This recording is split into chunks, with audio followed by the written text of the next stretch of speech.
महाराष्ट्र राज्यातला एक व्यक्ती चीफ जस्टिस ऑफ इंडिया म्हणून महाराष्ट्रात पहिल्यांदा येत असताना महाराष्ट्राच्या चीफ सेक्रेटरीला किंवा महाराष्ट्राच्या डायरेक्टर जनरल ऑफ पोलीसला किंवा मुंबईच्या पोलीस कमिशनरला तिथे येण्याची योग्यता वाटत नसेल तर त्याबद्दल त्यांनीच विचार करायला पाहिजे की मला प्रोटोकॉलचा बिलकुलही हे नाही आहे. मी अजूनही अमरावतीला जातो, नागपूरला जातो तर मी पायलट एस्कॉर्ट घेऊन जात नाही. सुप्रीम कोर्टात येईपर्यंत अमरावतीला न्यायालयात असताना मी मोटरसायकलवरून फिरायचो मित्रांच्या.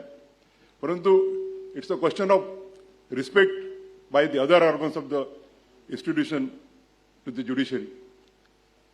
एका राज्यघटनेच्या एका संस्थेचा प्रमुख ज्यावेळा पहिल्यांदा या राज्यामध्ये येत असेल आणि तोही त्या राज्याचा, तर जी वागणूक त्यांनी दिली ती योग्य आहे की नाही हा त्यांनीच त्यांचा विचार करावा.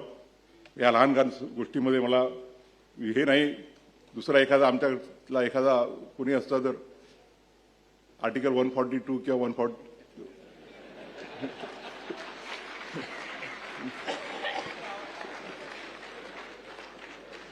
लहान लहान गोष्टी आहेत, पण तुम्ही उल्लेख यासाठी केला की लोकांना कळलं पाहिजे.